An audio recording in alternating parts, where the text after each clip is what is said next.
I'm so glad to see you here tonight for this very special journey story. We have a special guest with us.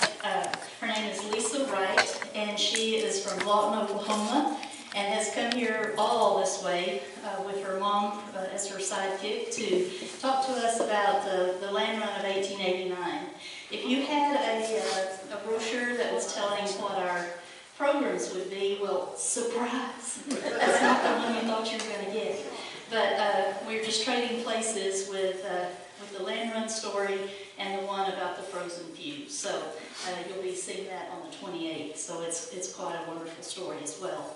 So at this time, I'd like you to please make welcome Lisa Wright.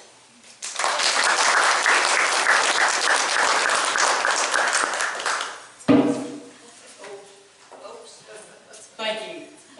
First thing, I wasn't even supposed to be doing this. A friend of mine was, but due to unforeseen circumstances, I got nominated. So here I am. And first thing, I'm not an Oklahoman. So I really didn't know the whole history, and still don't, of the land run. I found out last night I was going to be doing the speaking, so I pulled it up on the internet and started reading so I could find out a few things. And I did. I learned some stuff. And I don't know how many of you are Christians, don't raise your hand, but I'm going to tell you something. If you're willing to learn something, you'll learn something every day. And I've learned a few things by reading this off the internet. And to kind of give you a background history of me, I was born in Bowie, Texas. So I was a Texan. And I was raised in Bowie. I rode horses till I was 21 years old. And a friend of mine invited me to an all-mule rodeo at Wright, Oklahoma. And I went up there and I said, I don't have anything to ride, because I was in college. He said, I got a mule for you. I said, I never rode a mule. He said, it's all right. They ride just like a horse. I said, okay. So I went up there and rode that mule, and I bought that mule. And that's what I've been on ever since. And I'm 62 now, I was 21 then. And I work a team, which is 2. Right now, I'm breaking a 3rd one, fixing to go to San Angelo, Texas on one, taking 3 mules. So I met my husband on the trail rides, and I married him, and he was a veteran at Lawton, Oklahoma. We got married, and he's passed away since then. Matter of fact, today, 20 years ago. And how I got into the trail riding was, my friends would not ride with me because when I got on a mule or a horse when I was a kid, I didn't ride 30 minutes. We usually left the house and come back at dark. We left at morning and come back at dark. And so they were 30-minute riders. I said, no, you're not riding with me because I'm not wasting time saddling something up. I said, if we're going to ride, we're going to ride. And I just thought one day, there's got to be something more out there. And a friend of mine invited me to a trail ride down at Chico, Texas. And that's how I got started into the wagon training. I went to Chico and rode with them down there. And then the guy that was putting it on invited me to come to the Oklahoma land run ride. And that's how I got started, and that was back in 1981. Now, let's go back to some of the history of the land run. I'm going to tell you here right now, I don't know it all, and I may make a mistake. If I do, I apologize right now. And if I make a mistake and you correct me, I'm not, hey, it's okay. Correct me, because that's how you learn. But, And you have Ken Rainbow, who's going to be your backup. yes, Ken's going to be my backup, so he's going to make me do this right. And I got a few notes, because like I told you, I didn't go through Oklahoma schools where it taught you all about the land run. I went through the Texas part. So, but don't hold that against me. I claim to be in Oklahoma now too.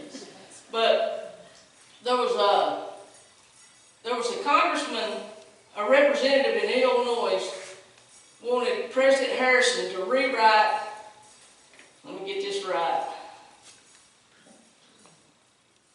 The Indian Approximation Bill to proclaim the 2 million region open for settlement. That's the unassigned lands. And on the unassigned lands, there were Indians reservations all the way around it. And on the north side was the Cherokees. Bordering Kansas was the Iowa, Kickapoo, and Potawatomi reservations. That's okay. The Cheyenne and the Arapaho were on the west.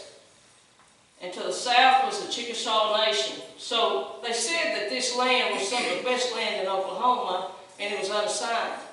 So they decided they would open it up, and the day that they opened it up was April 22nd, 1889. Well, can you imagine the people that come for free land? They said there was over 50,000 people. And the troops were supposed to protect the border to keep people like me from sneaking in there and putting a stake on my land before it ever happened. They didn't have enough troops. And people would sneak in there, and they called them Sooners. That's how the Sooners name came about. I see some of y'all nodding your heads, so y'all know, I guess I'm doing this right. If I ain't, say, no, they ain't right. And they called them Sooners. Well, there was a big lawsuit over that where one guy went in, I think it was a lady went in and staked her claim, and she staked it early. But the day that they went in was April the 22nd at noon. Some people shot a gun. Some of the places shot pistols. Some of the places just yelled, "Go!" And there was no black people at the front of the line. They came in after everybody took off. That's what my information said. And they came in. Why? I don't know. I guess it was just the times. I don't have a clue why. That's just what the information told me. And there was, let me get into where I need to be. Then, on the Salt Fork of the Arkansas River, it flooded. So those guys couldn't get across. So what they did before they had the land run was they put planks on the bridge, on the railroad bridge. They unhooked the teams. They led the teams across. They hand pulled their wagons across, led their horses across a railroad bridge to get them to the other side. Thank you. And so that's how they got their stuff where they could go to the land run ride. And they said there was over 50,000 settlements on the land run. And can you imagine today if the government said we're going to give you a bunch of free land, and it's good land, and how many people would go to that? I would go. And they got 160 acres. They had to put a stake down. They got 160 acres. But it was contingent upon improvements. And they had to continue those improvements for 5 years. And if they did that, they got the title to that place. Can you imagine getting 160 acres for nothing? And just, some people, they said immediately, they didn't even go to the land office to title it. They just started digging a well because they wanted them to see the improvements they were doing. Then they went to the title office. Some people staked theirs, went to the title office. Some people fought. I mean, some people got killed because they were riding horses and they were driving wagons. And if you've never seen any of the reenactment, a runaway wagon, it'll run over anything. And people were on foot, people were on horses, people were driving wagons, and it was just total chaos. Coming from all four sides. They came from all four sides, just not up north. So they came from all four sides because that's why the troops couldn't keep the illegal people out. When the black people came in, they named them 89ers too. Because even though they couldn't be at the front, they were still part of the land run. So they're called 89ers too. So that's kind of some of the history. Let me see if am I leaving anything out? You covered it very well. Thank you. I appreciate that.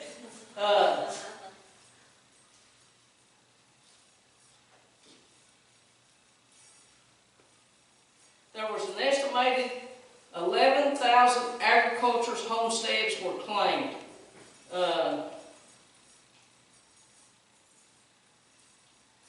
By setting the stage, and I'm reading this because like I told you, I don't know all this. By setting the stage for non-Indian settlement of other sections of the Indian Territory, the Oklahoma Land Run of 1989 quickly led to the creation of the Oklahoma Territory under the Organic Act of 1890 and ultimately to form the 46th State of the Union, Oklahoma, in 1907. Now, to kind of go back to where we came from, there was a lady that rode on a ride from Houston, Texas to Valley Forge, Pennsylvania in 1976, Centennial. Her name was Karen Starbird. And so in 1978, nope, got it transposed. 1978, yes. She decided that she would start what's called the 89er Land Run Ride. I wasn't on it. There's not anybody around that can tell me how many wagons started, but I know there was just a few that started this ride. I do not know, I don't have the brochure, I don't know where they started from and where they ended. When I came onto it was in 1981. And we started at different places, and we're a reenactment of it, all we are. And we enjoy meeting new people, we enjoy driving our teams, or riding our horses, mules. We enjoy each other's company. We enjoy the camaraderie. You name it, we enjoy it. We're like a family. The guy that didn't come today had vertigo. But I guarantee you, everybody was praying for that guy because we didn't know what he had yesterday. And we're like a family, is what we are. We go everywhere together. Bub can tell you that. We've been to South Dakota together. There's 11 of us that go together. We've been to South Dakota. We went to Iowa last year. We're going to San Angelo.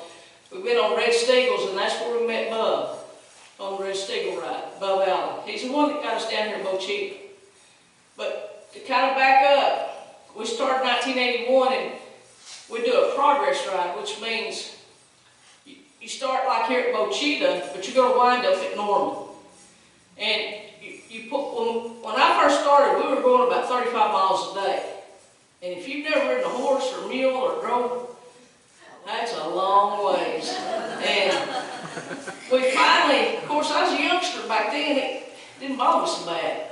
And by the time you went those 35 miles and do that 2 or 3 days, them people started getting a little bit irritable.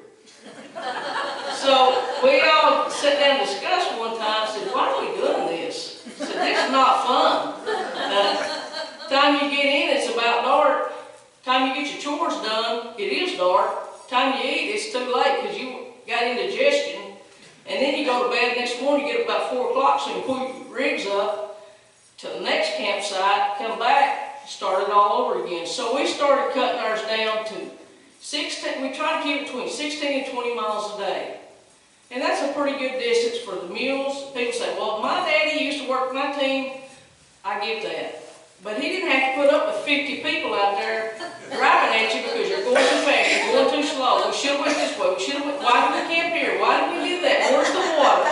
I mean, you put up with all that and with a smiling face. And so we cut it back, and usually if you go 20 miles, it kind of goes to eating on people. So like I said, we try to keep it down a little bit. And people like it because they get to camp. There's still a lot of light left. They take care of their animals. They can sit down and rest. Then they'll go start visiting with other people. And when we're off on a ride, not the 89ers, but we're off on these other rides, the Oklahomans pretty much stick together. We all cook for each other. We have our meals already planned out, and we all eat together. We cook together. We help each other together. No gal got on to me down in Texas 2 years ago, and I tell you what, them old boys was right there with me, and I didn't do nothing wrong. And but she didn't either when they showed up. But I could handle it. I mean, I wasn't backing down. But anyway, we love it. You don't see a lot of young people doing it.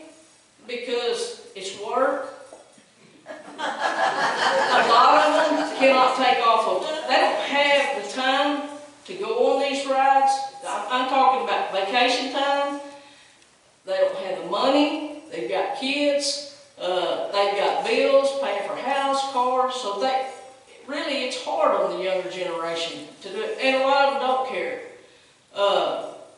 We can go down a major highway, and you can go down a major highway and 99% of the people are just as nice to you as can be. But you've always got one or two that want to show you their power. And we just say, they act that way all the time, so we don't worry about them. But most of the people are pretty nice to us. We average anywhere from 10 wagons to, I think we had 35 last year, didn't we, Bub? And Bub came to Falls Lake last year, and he started talking to Tom Thomas, which was our president last year. He's our secretary this year, who was supposed to be in my place today. And somebody said Bub wanted to have a ride down here, so Tom went and talked to Bub, and Bub said, heck yeah, I've been trying to get this 3 or 4 years down here, 5 or 6 or something. And Tom said, well, we'll just do her. And so we kind of came down, and there was a bunch of us, wasn't it, Bub, we showed up. And we found 2 or 3 places, and the thing about the places is you've got to have an outlet. You can't just have 2 ways out, because if you're riding 4 or 5 days, most people, if you ride down this road and make a circle and come back, they never know you've been down that road except the tracks. Because they're seeing it from a different direction. Just think about it. But some people know it. I said, well, we were down this road yesterday. I know it, but we're out here to work our teams is what we're doing, and having the camaraderie. And so we do that. Well, Norman quit having the parade. So that's why now, every year we try to find a place, and we have a ride at that place, and we do what's called cloverleaf. And that's what I mean, the outlets. A cloverleaf is where I'm camped right here, and I ride out that direction and come back to my camp. Tomorrow, I ride out this direction, and I come back to my camp. So you've got to have an outlet for 4 or 5 days, 6 days, however many days the ride is. A progress ride is what we used to do. That's where you get up at 4 a.m., load everything up, move everything forward except for your animals, your wagon, your saddle, and then they'll bus you back. And I've been bused back in a bus, a trailer, a wheat truck, a porta potty. I mean, I haven't ridden it all because I've been on a lot of rides. And then there was another ride that started from Caldwell, Kansas, that came down to Guthrie. And if you don't know, Guthrie was the original capital of Oklahoma. And in '86, when they had the centennial, there was and I was on it, there was over 100 wagons and over 300 horseback riders. Now try to get that down the road. For a potty break, and if y'all don't know what that is, we carry our own potties with us so you can take a break so everybody can go to the potty. Took us an hour and a half. Normally, we take 30 minutes for a potty break, but you couldn't do that with that many people. We had 2 potties and we still couldn't do it. And, I mean, and another thing is, no drinking on the road.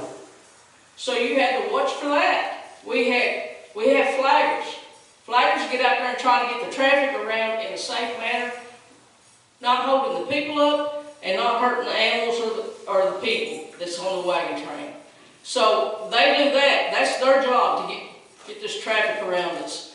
And we just do this. We love it.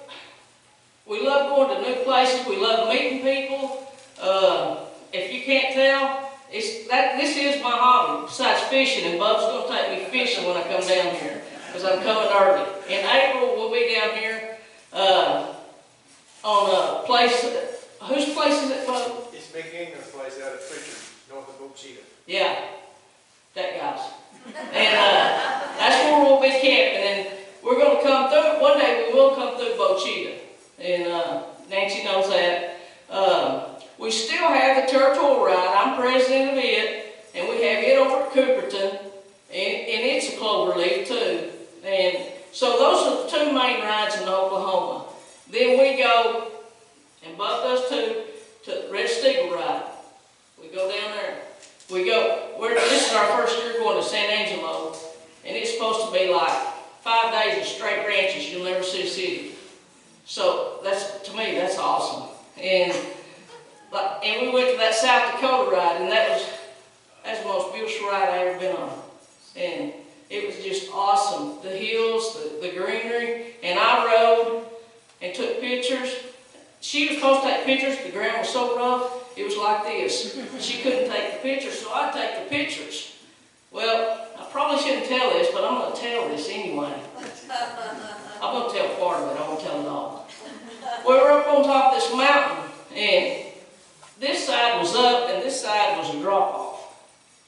And there was 3, those guys that rode those side-by-sides that go through the snow, the sportsmen, I don't know what you call them, they would stop, kill their motors, let us get by, and then they would go on. They were so polite. We had 3 guys, kids, on dirt bikes. They come up there, and one of them was revving his engine, and there was a guy in front of Tom, who was supposed to be here, by the way, tonight. And his horses, he's working a 4-up, a 4-up's 2 and 2, and they were rearing up. Now you got to remember, this side's straight down. And so Tom's wife was driving a 3-up. So Tom just goes back and said, "Would you please shut that off?" He said, "You don't understand. If you let me go, I can be by y'all in 6 minutes." He said, "No, you don't understand. You can have 3 or 4 of the teams off the side of this mountain. Just let us go on, then y'all can go on." Kid said, "Okay." Well, Tom rides a big horse. Tom turned around, and Tom's over 6 foot tall too. He turns around to take off, the kid did it again. Tom turned around and said, "Would you please kill that?" And the kid said, "Okay." The kid was probably 19 or 20. And so he did. So Tom turned around, the kid started again. This time it was a lot worse. Tom went up the side of that mountain, come right across the top of that kid. Knocked that bike down, knocked that kid down. That kid jumps up, throws that helmet down. Tom steps off. He says, "If we're going to do this, let's do it." That kid said, "I think it'll be okay." So that's some of the stuff you encounter. You just try to keep your cool and take care of it, even though they're going to get mad at you. You know, some people like to make I don't know how you do this either, their motors backfire and try to cause some of ours to run off. I've been shot at out working my team. I mean, that's the stuff you put up with people. It's sad to say our world's getting to that, but it is. But I still do it. I love it. If it's my time to go, I don't care where I'm at, I'm going to go. So that's how I look at that. And is that enough? I thank y'all for having me. I appreciate it. And come out and visit us. We'll be out there. We're at Bud. We're going to be out the week of the 20th of April is when it'll be. It's 5 miles over to Bochita, and we'll all be camped out there. Like she said, we're going to come through Bochita, which will be Wednesday the 22nd.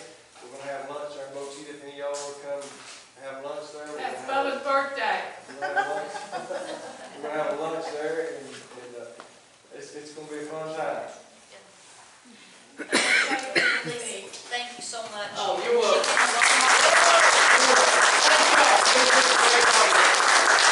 Sorry if I missed something. Well, you did great.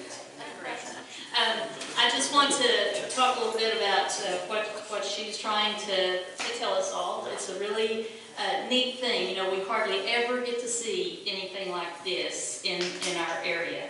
Everything happens north of I-40 and west of 35, right? We hardly ever get it in our quadrant. So I personally am so grateful from a historical perspective that these guys, Bub, William McGee, all these guys in Bochita and the Bennington area that have the buggies and the horses and the wagons and all that, and they keep that spirit of the western Oklahoma, you know, or the West alive. So I love that. I don't think there's anybody in this room who can't romanticize about the Old West and the history that we've all had here in Oklahoma. What a colorful history that we have. So I do hope that you all will come down. I'm working with the schools to have maybe some events there the day that they stop in Bochita for lunch. First United Bank has offered to fix lunch for these guys, and you know, they appreciate what they've done, what they're bringing to us.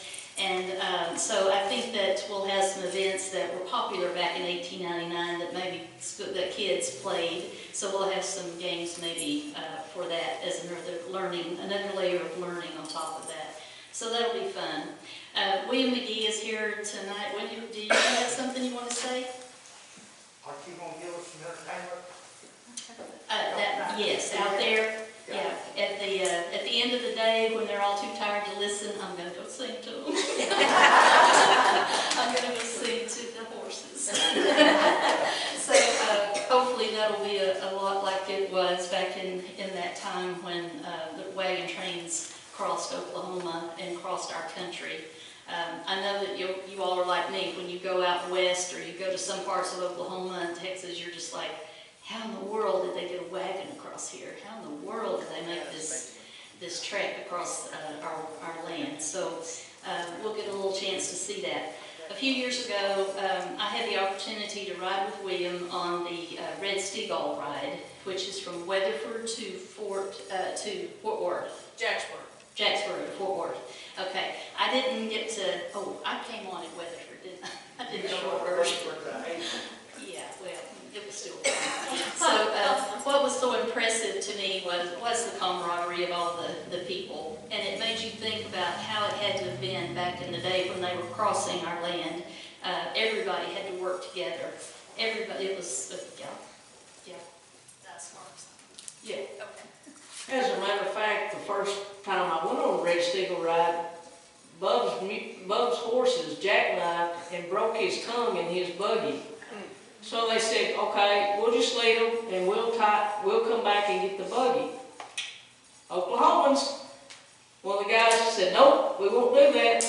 We got our twine out, baling wire, and we baling wired that dude up and duct taped it up, and Bub made the rest of the ride on that. And that's how we met Bub, is at the Red Steagall ride.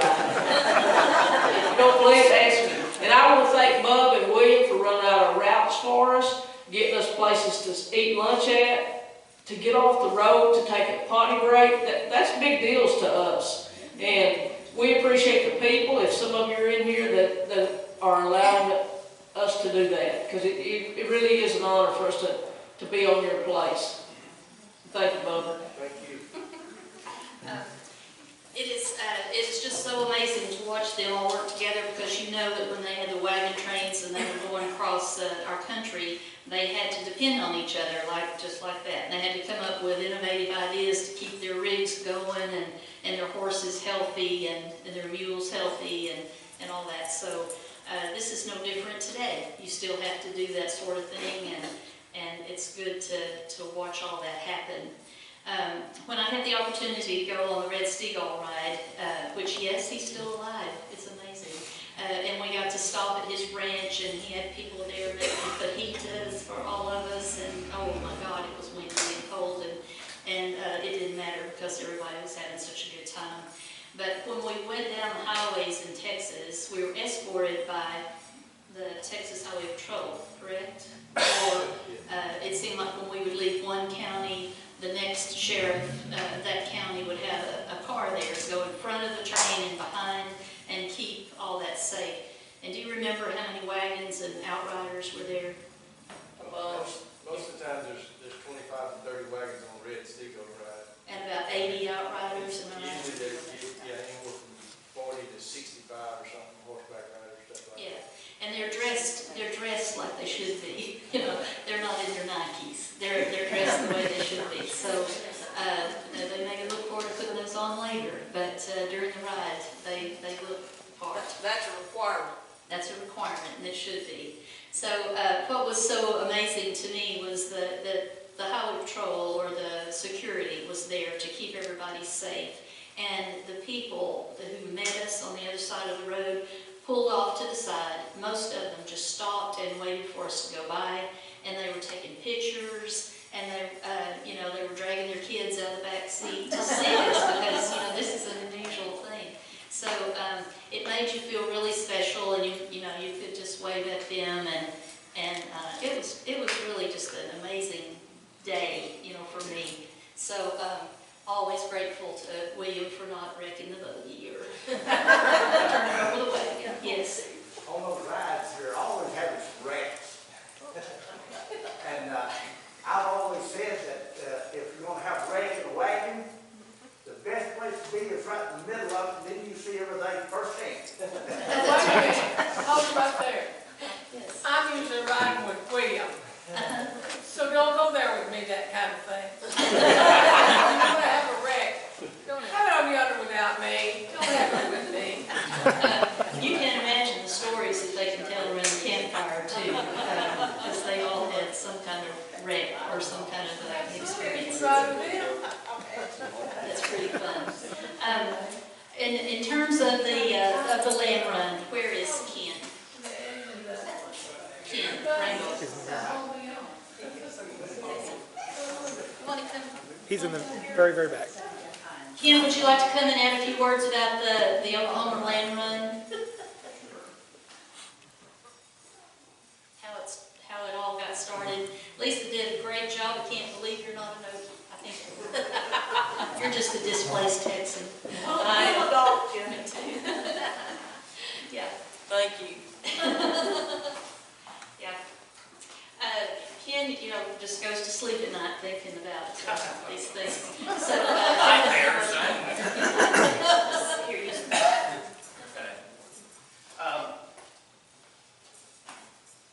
To wind this up a little bit, this part of the state is Indian territory. Here's your Chickasaw Nation down here. Here's the Cherokees and the, you know, goes up the creek and Seminole and into the Choctaw.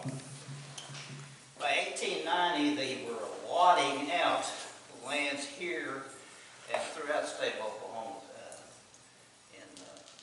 In other words, they were really disabling the Indian tribes from what they were doing. They were assigning 160 acres or whatever your law would produce. And what you ended up with is an area pretty much right in here. It's bounded by Purcell, Pawnee, down to this area right here. It's only this part that's involved in 1889. They came in as these are described from all four directions. They came up to Indian territory. Here's your state from last year. That's my, hey, that's my whipping post. That's right right. there. Had to take it away from us. Anyway, the big problem, and this was the last of the real big land runs, because they couldn't keep people out. You know, there were 7 land runs, or 7 different laws. So, and they all follow this. This being the biggest one, this being the biggest disaster. So they toned it down a little bit. And actually, some of the land runs were done by allotment. You submitted an allotment, or you could by bid price. And that would be in this area, down through here, through the Comanche, took. But the 1889 land run is what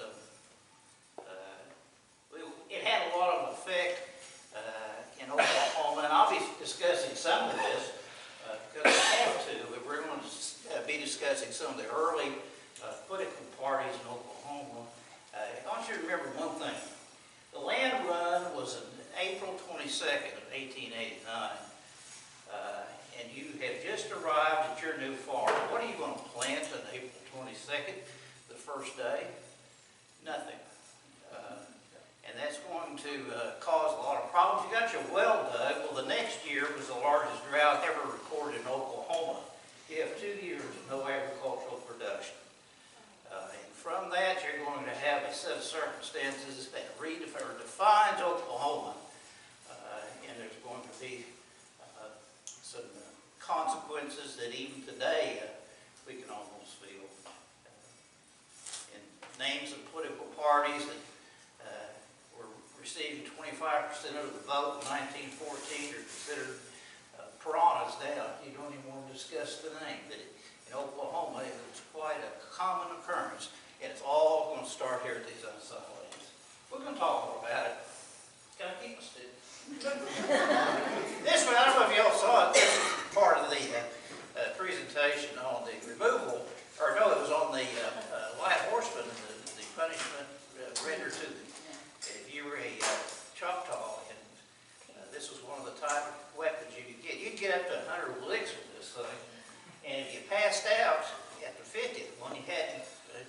wake up and come back and get your other 50.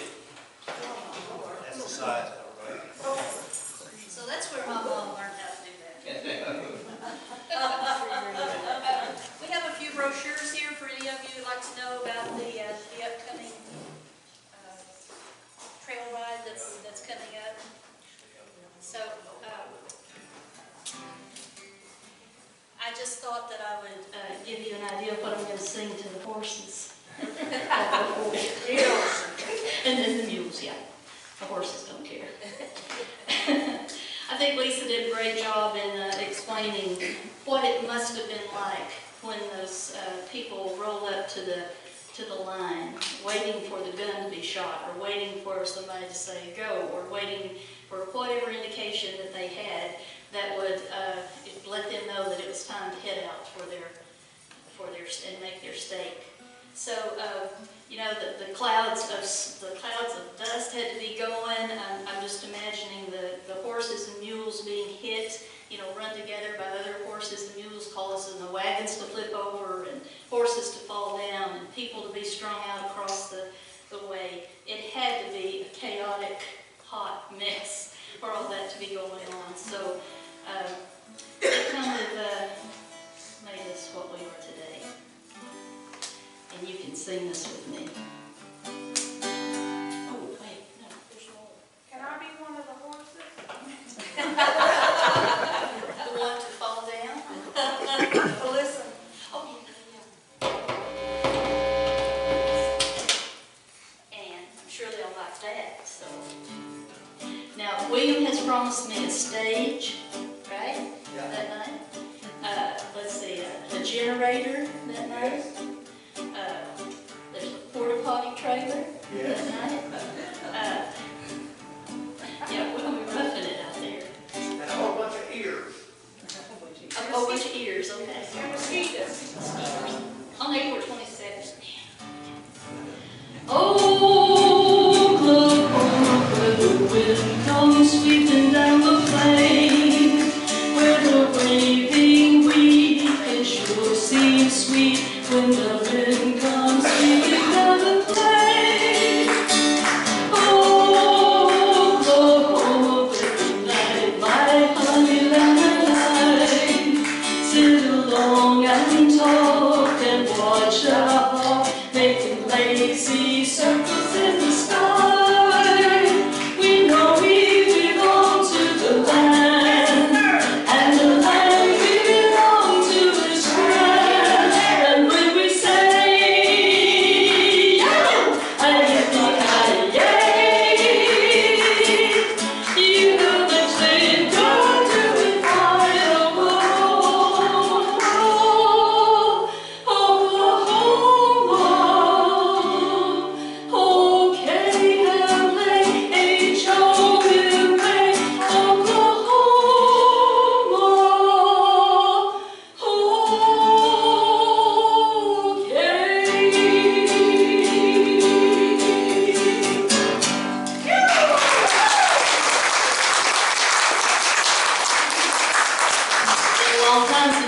stampede down Pritchard Road. Are we going to talk to the county commissioner and make sure he, you know, has all the clods out of the road instead of on the road? So that's the most thing. Suggest that, I don't know if we'll get it done or not. Suggest it. Okay. Well, do you all have any questions for Lisa or for Ken about, or for Bubba or anybody about the land run itself, about the event that's coming up? Or if you have any comments or suggestions, we'll listen. So, okay, it's back to the horse and buggy.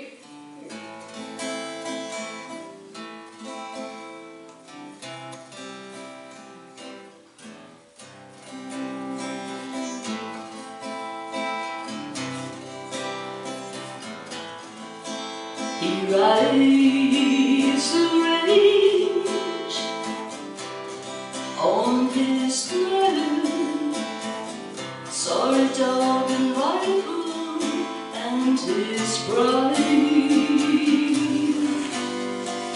He's headed homeward to a good meal and whiskey and a woman that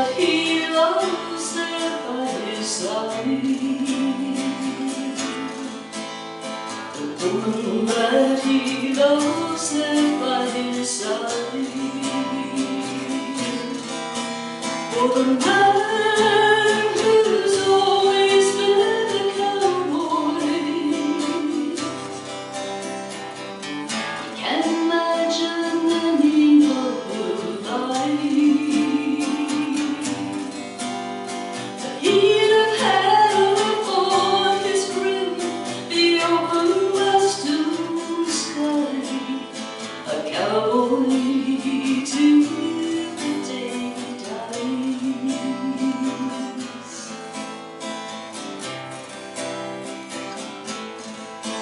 He raised two sons, very much like him, with grit and guts and all the family pride. Now they're the cowboys riding the prairie with the women that they love there by their side. The women that they love there by their side. For the woman who's always loved a cowboy, she can't imagine any other life. But he'd have had upon his grill the worry day and night. His woman till the day she died.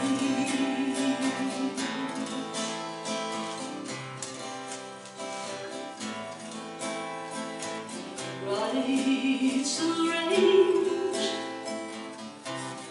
on his man, sorry dog and rifle by his side.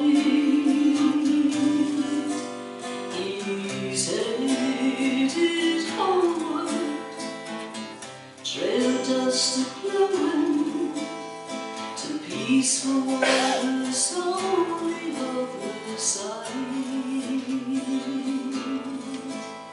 There's peaceful waters on the other side. There's peaceful waters on the other side.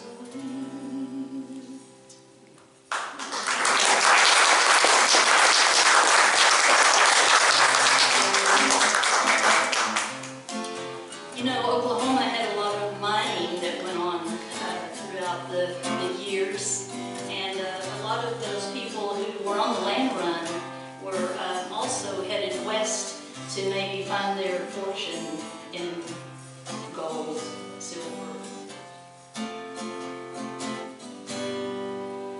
There was an old tin cup, a battered old coffee pot, a shovel, a pick, and a spade. All that remained of that old 89 and the wonderful plans he once made. The rusty old rim from the wheel of the wagon, the strings from the guitar he had played, giving you testimony to that old 89 and the wonderful plans he once made. There was an old tin cup, a battered old coffee pot, a shovel, a pick, and a spade. All that remained of the hopes of a miner and the wonderful plans he once made.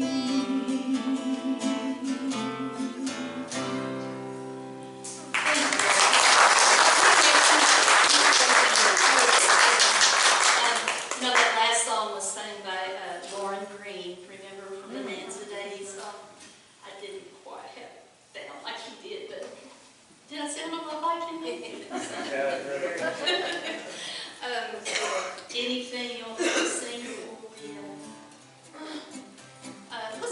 song for Lisa, because, y'all can help me with this enthusiastically.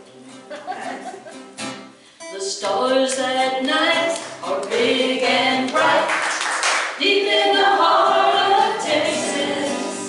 Reminds me of the one I love, deep in the heart of Texas. Okay, that was the practice. The stars at night are big and bright, deep in the heart of Texas. Reminds me of the one I love, deep in the heart of Texas. Deep in the heart of Texas. I wish I knew more of that, Lisa. That's right. Okay, I want to thank you all so much for being here this evening. We have Thursday's guest with us tonight. Margaret, do you have a little teaser that you would like to let people know what's coming up on Thursday? Well, I would say that if you saw something written about it, it said that I'd be talking about Priscilla Utterback, which I will be, but I will also be talking a little bit about the idea that you realize women were not always allowed to be attorneys, and this is the year that we're celebrating the 19th Amendment. 100 years was when women got the right to vote, in August anyway. And so I felt like I had to bring that up because we wouldn't, you wouldn't have women lawyers if you went back further than, the turn of the century or so. Maybe the very latter part of the century before. But anyway, something to think about, and be grateful that we women have opportunities today that we did not have in those days, and the women that were pioneers that were courageous and said, we want to be able to do what the men are doing. It's amazing to me, I'll preach a little, but even today, the statistics show that women don't make as much as men in a lot of instances for doing the same job. And I was looking at Consumer Reports today, and one of their headline articles was about how cars are not as safe for women if there's a crash. And it's because the testing that's done on the vehicles are done with men. I thought you were going to say all dummies. So,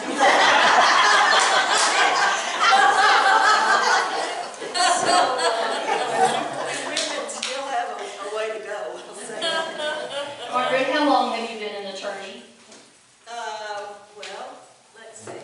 I went to law school in I started in 1974, 10 years after Joe went to law school. I put him through law school by teaching school. I was a music teacher in Norman, and then had 3 children in 2.5 years, and then decided to go to law school. So I was sort of a novelty at the law school because I was one of the few women there with children, and certainly with children that young. I have a dear friend who's still my dear friend today, and she was there also with 2 small children. But we, as I said, we call a lot of flack because we were there with our kids, and of all things, I left my husband here and went off to school, took my 3 kids, and I have to say, not everybody was supportive of that idea. But he's still my husband. We'll hear more about that on Thursday. Thank you. Thank you all so much for being